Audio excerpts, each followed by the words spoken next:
8 tahun lalu, tim Indonesiaku menyambangi Waiharu, sebuah desa terpencil di ujung pesisir barat Lampung. Dan hari ini kami kembali menjenguk perkembangan sudut negeri Sang Bumi Ruwajurai. Akankah ada perkembangan berarti? Saya nggak tahu ke depannya kayak mana, tapi harapan kami sebagai PW ada kebijakan dari pemerintah untuk mengangkat kami sebagai layaknya seorang guru untuk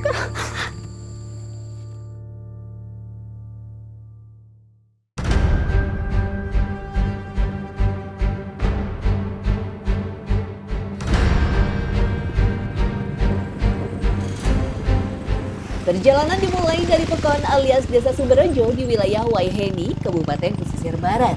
Kami harus menghadapi jalur terekstrim, yakni melintasi muara sungai, lantaran tak ada jembatan sebagai akses menembus 4 desa paling terisolir di kabupaten ini. Jadi udah sekitar 1 tahun menyeberangnya menggunakan rakit karena jembatannya rusak ya Mas Sutris ya. Nah ini di muara sungai Pemerihan, ke sebelah sana tuh sudah laut. Dan ini sehari-hari digunakan warga dengan membayar kurang lebih berapa, Mas? 10.000 pulang pergi. 10.000 pulang pergi satu motor ini ya. Iya. Setiap hari, aktivitas warga yang menyeberang dengan rakit cukup tinggi. Mereka keluar dari desa membawa hasil bumi untuk dijual ke pasar Waiheni. Muatannya pun tak main-main, bisa mencapai hitungan ton. Ya, mereka merupakan warga yang berasal dari 4 desa terisolir di pelosok Kecamatan Bengkunat, Kabupaten Pesisir Barat. Desa Waiharu, Waitias, Bandar Dalam, dan Siringgadi.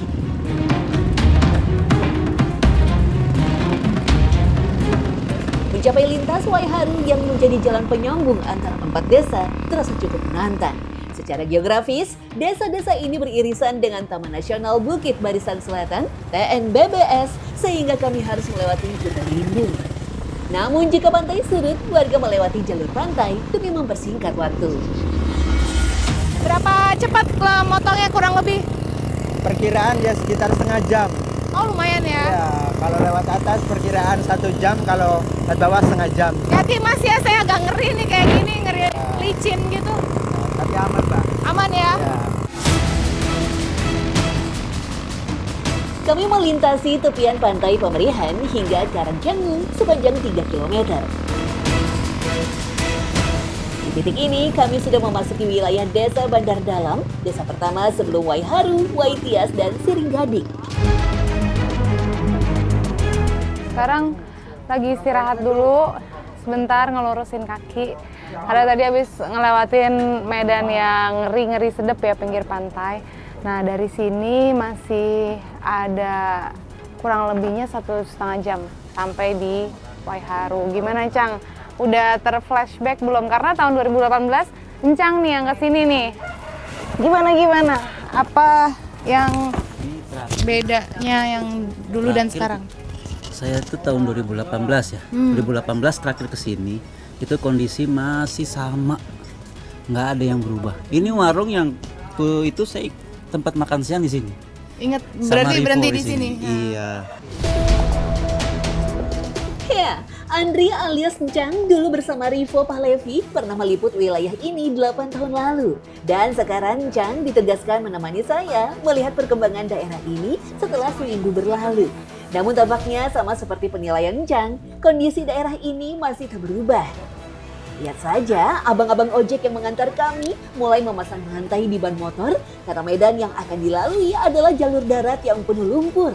Artinya tak ada kemajuan. Saking lelahnya, tak sadar saya tertidur di warung, padahal perjalanan sebenarnya baru akan dimulai. Di sini, sinyal provider handphone kami mulai hilang.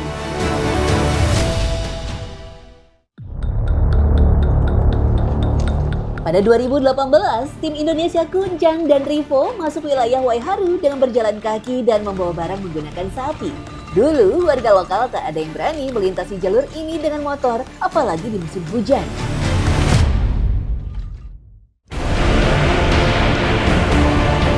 Namun seiring waktu, kini mereka beradaptasi hingga handal mengendalikan motor demi membawa penumpang maupun barang.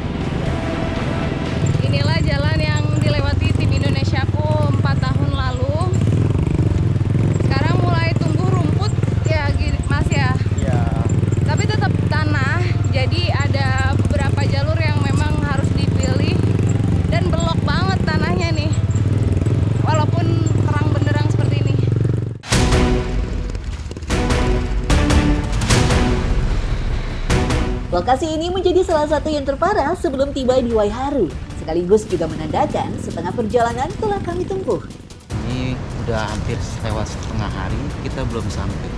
Terbayangkan ini betapa jauhnya. Luar biasa. Sebenarnya nggak jauh sih, Mei ya. Jarak tuh nggak jauh. Berapa kilo, Bang? Berapa kilo sekarang? 2 kilo lagi menuju Seringading. Enggak, kalau dari kita tadi Waiha nih, dari awal berapa? Kurang paham juga sih Mbak. Perkiraan 17 kiloan lah. Perkiraannya 17 kilo alias di bawah 20 km. Tapi tadi balik lagi, berlika-liku. Saya dan rombongan pun beristirahat untuk makan bekal yang tadi kami bawa di tepi pantai Desa Bandar Dalam.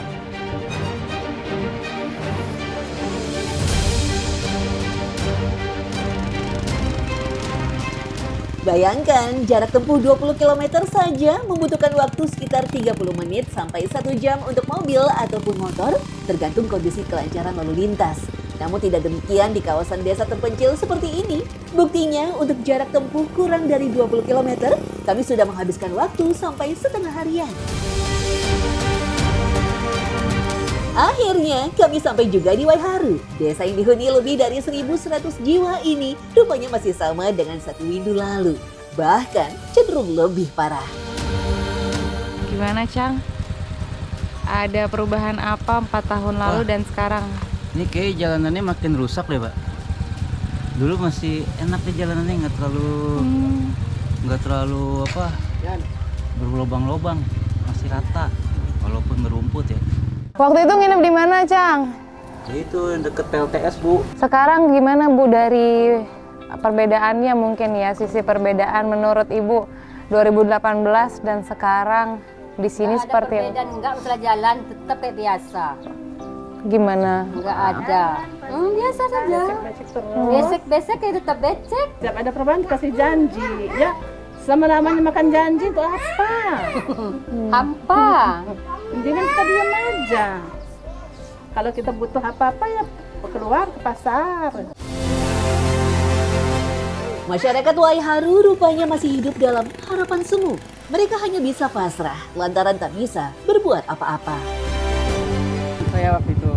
Wah, Ini posyandu ya, Pak, tadinya? Ya. Bus tuh. dulu sama bentuknya begini? Sama persis, nggak ada yang berubah. Oke, dan seberangnya ada polsek.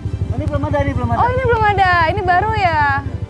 Dan PLTS itu juga masih lengkap. Sekarang udah rapi semua, itu tinggal tinggal Ya, kerangka. ya. Dulu tim Indonesiaku menetap di Waiharu. Tapi sekarang kami meneruskan perjalanan menuju desa Seringading berjarak 5 km dari Waiharu. Saya pun harus bersiap menghadapi tantangan jalan ekstrim yang panjang dan melelahkan meski hanya 5 km saja.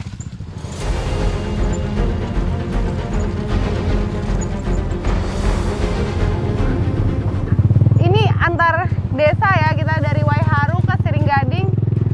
Ya seperti ini, 4 desa terisolir, lintas jalannya parah sekali.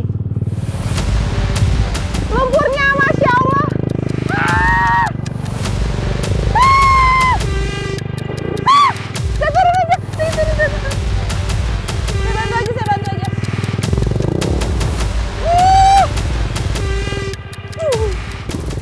Lihat. Sedalam apa? Wih gila, motor berenang. Hati-hati Mas Ian. Lolos. Di tengah perjalanan, rombongan kami bertemu dengan warga yang membawa kambing. Bawa kambing, Pak. Perjuangan luar biasa bawa kambing jalan kayak gini.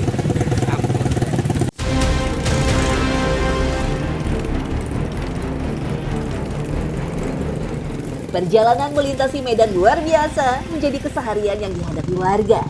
Saya belajar perjalanan di wilayah ini rupanya bukan sekedar soal jarak. Akhirnya udah sampai di jembatan Seringading ya, Mas Utris ya.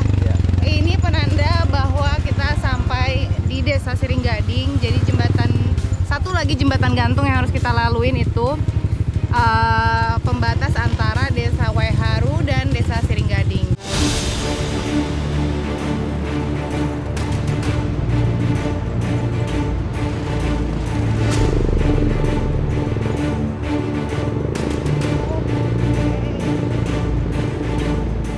Kita berangkat tadi sekitar jam 8 pagi ya. Sekarang jam berapa, Cang? Mati ini? Wow, jam 4 bro. Jam Oh, 4. oke. Jam 4. Ya, Berapa jam keseharian kan? lumayan. Alhamdulillahnya nggak kena maghrib di jalan ya.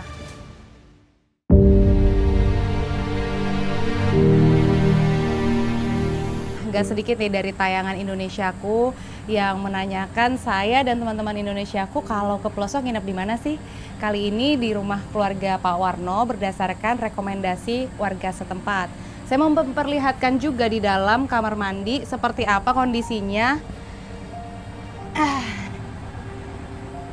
Kayak gini, airnya ini sumbernya dari air sumur gitu. Tapi nggak sedikit juga ada yang ngambil air dari sungai pakai selang yang panjang. Kebetulan di rumah Pak Warno ini dari air sumur. Lumayan besar ya ukuran kamar mandinya dan campur untuk nyuci piring kebutuhan dapur. Nah, di sebelah sini dapurnya Bu Sarminah, istri Pak Warno. Masih sangat tradisional, jadi pakai kayu bakar ya seperti ini. Ini lagi masak nasi buat nanti saya dan teman-teman makan malam. Terisolasi selama bertahun-tahun, wajar saja jika kondisi listrik di rumah Pak Warno masih amat minim. Kami biasanya membawa alat pengisian daya agar stabil saat digunakan.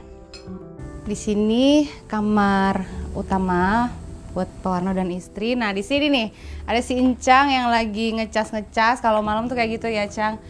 Gimana aliran listriknya? Stabil nggak? Ini kita pakai konverter dari ini ya, dari genset karena genset kan nggak stabil arusnya, jadi kita harus pakai ini. Kita lihat nih banyak tuh Mei, banyak satu, wah semua nih perlengkapan kamera syutingan. Oke, langsung ke depan atau ini ruang tidur rame-rame. Walaupun ada beberapa kamar, tapi biasanya kalau cowok-cowok di sini nanti ngemper di sini, saya aja yang di dalam kamar.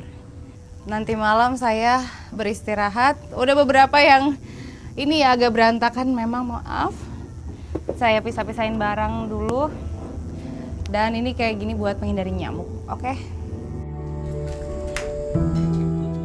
Makan malam sederhana di rumah Pak Warno terasa begitu hangat. Sejenak saya terlupakan dengan segala kondisi akibat keterbatasan di desa terpencil.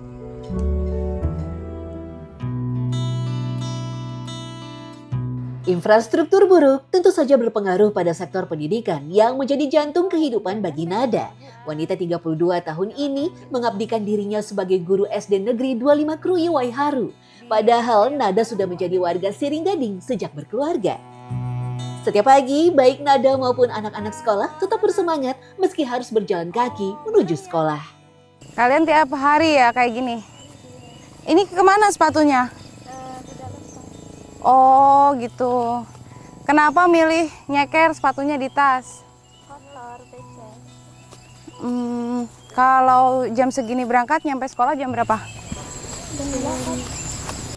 Berapa lama sih kalau jalan kaki dari rumah ke sekolah? Tergantung sih kalau nggak berhenti. Biasanya berapa lama?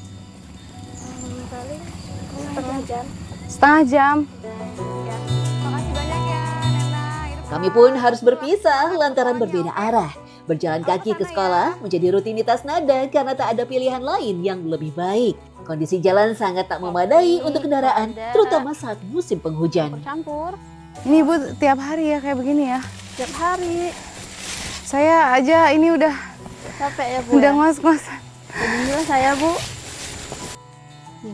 Saya ngehonor itu dari tahun 2015. Ya dari tahun 2015 itu saya berangkat ngajar di SD 25 dengan jalan kaki. Kadang kalau pas jalan enak ya kadang bawa motor. Kalau lagi jalan kayak gini ya terpaksa jalan kaki setiap hari. Kami bertemu warga Siringgading, penjual makanan di kantin SMA Waiharu tengah bergegas menuju sekolah. Padahal perjalanan masih jauh, belum juga separuh. Ibu mau kemana? Ke sekolahan. Oh gitu. Ibu buru-buru kayaknya. Buru lah, namanya perjalanan jauh. Oh, ini Ibu dagang tiap hari jalan kaki juga, lewat sini juga. Sini juga. Oh gitu. Tapi aman nggak? Aman. Benar. Benar. Oke. Bismillah Pak. Nggak Pak, kayaknya ini nggak tuh nggak aman Pak, saya nggak bisa.